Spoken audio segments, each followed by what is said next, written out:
The question for how are we actually deciding who to invite and who is going to perform in 300 acting spaces. It's quite clear this project is very open, and we have this special technical setup. We can't afford to have, although we have a great big team, but we cannot afford to have a sound engineer every time. We cannot even afford to have a photographer every time. So we're really experimenting. And for me, it's really important, or for everybody who's involved in the project, that we also experiment with the styles of music. And today is the 5th of April. Yesterday was the 4th, obviously. And we had Attila here from Hungary. He's the frontman of one of the most famous black metal bands, Mayhem. And Inferno Festival now goes on in Oslo. It's Eastern time, and they have this black metal festival here. And this was so amazing to see, because he did this great solo vocal performance. And we did with Noiser, we did a remix afterwards, and we had a visual artist also doing a visual remix. And it was so great to see how he just fits into the concept. And it was great to see these metal rock audience yesterday sitting here on the same chairs as some contemporary music audience is sitting on other evenings. And sometimes we have jazz musicians coming in, and then it's some more related jazz audience. But I don't believe at all in this stylistic limitations anymore. I think that there is I don't know if it's a new style of music, but there is something in between all the styles, and this is going stronger and stronger. And of course, I'm teaching also some electronic music, so I'm teaching the software Ableton Live, and there are a few knobs like pitching down and reversing a file, and that's also related to the issue of copyright. You can take a Michael Jackson hit, almost everybody in the world knows, and you just put it into Ableton and you pitch it and reverse it, and nobody realizes what it is. And then it doesn't matter from which style of music you're coming, and you just mess around with the parameters. You put some distortion and some reverb, and all of a sudden it's an ambient track, or you make it a little louder and really noisy, and then it's in a different genre. Then it's more experimental noise music.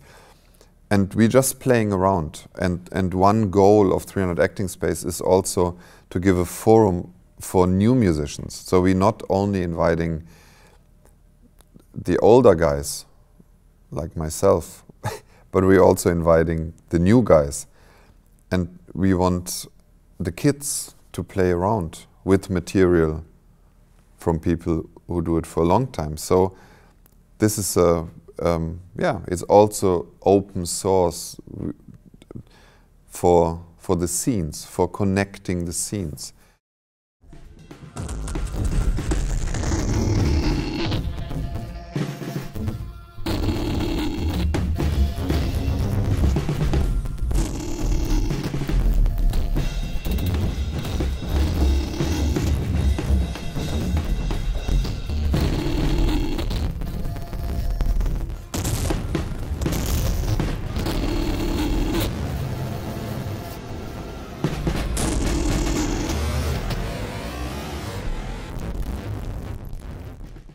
Kristoffer Lislegaard I met a couple of years ago.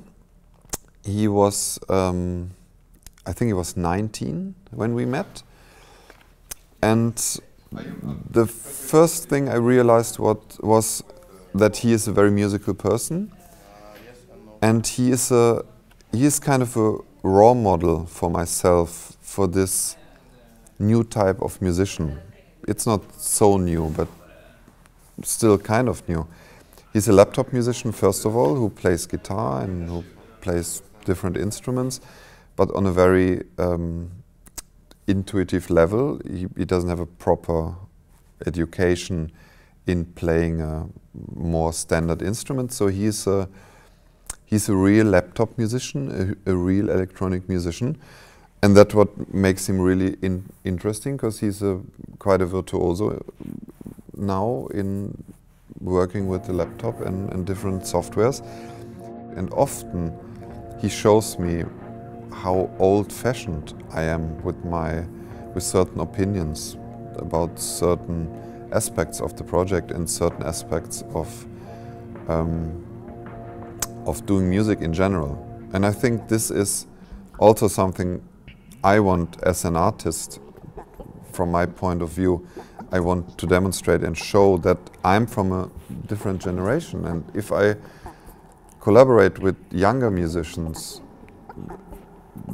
it is very relevant that while I'm getting older and having all this experience, it's also very relevant that I keep myself in this student position. And this was always very important for me as an artist, that I'm trying to hook up with all the developments. And actually when internet came, I was done with my education. So think about it, I studied music in 1985. This is a long time ago. And then I started using computers. So it's important, if you run a project like this and you want to be up to date, you have to have input from the younger generation. That's very relevant. So Kristoffer and I, we are a great team together, as it is. Hi, my name is Kristoffer Lislegaard. I'm a musician, producer and artist from Oslo. I do music, mostly electronic, with electronics as the main instrument and influence. I started playing guitar, as boys do when they turn 13. And then at one point I thought it was more interesting to record my guitar on the computer and reverse it and put effects on it and stuff. And then I saw that there is this school here in Oslo where you can study music with laptop as your main instrument. Alex was a guest teacher sometimes at the school, and I guess he liked some sessions we had, so we met outside, and this went really well, so we formed a band, which we have now, called Noiser. So yeah, when he started the project, he asked me if I wanted to be a part of it, and of course I wanted this. And also I'm kind of the young ears for old Alex. Sometimes he just needs a pair of fresh eyes and ears to come in and have an opinion about stuff. And also all the technical stuff, like researching for how does this work, can we do this, are there any gear that we can use. And I'm really looking forward to taking this project on the road, as you could say. I hope I get the possibility to use as much time as possible on it.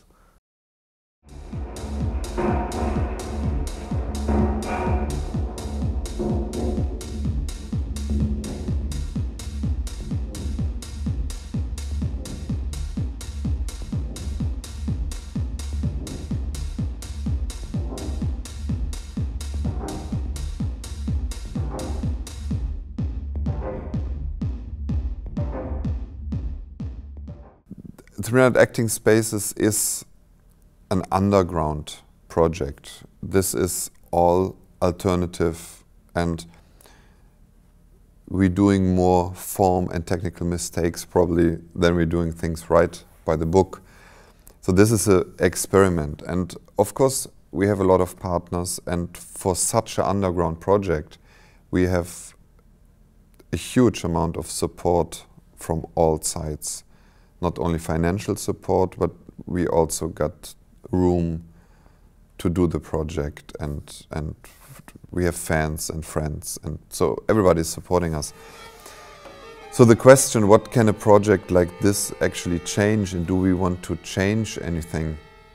Of course, I want to change something for myself. I'm the initiator of the project. I want to change my focus towards releasing music, non-commercially releasing, maybe later the way I will release commercially my own music.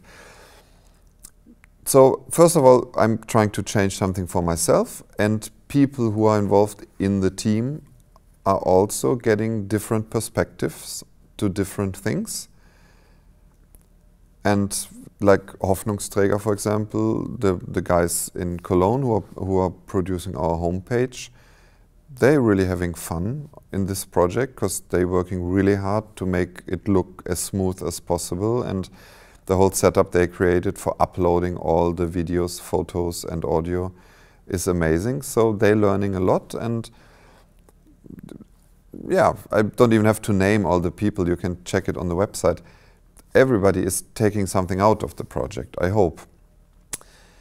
And I would say yes, what we really will change is that 300 acting spaces, since it will be at least 300 performances, all documented and uploaded and giving away for free to the world, more or less, since it's through the internet. This will be always a relevant project to look at. And either if you say, wow, this is really cool, I want to give my music away too. Or if you say, no, we have to sue these guys, they really messing around with copyright or whatever. This is a relevant project just by the amount and the huge size of it. So what I want to do is, or what we want to do is to make the project as big as possible to have something to relate to. And that's obvious, the research side to it. So if people do already come into the project and start doing statistics, in 1 or 2 years you can do great statistics on the development of how to disperse music in the internet, and you can do research on how the audience react, you can do research on how the scenes worldwide are connected when it comes to this electronic improvised music. So I want to give a model, or we want to give a model to the world to do research on. And it's an artistic statement, of course, for myself and all the people involved.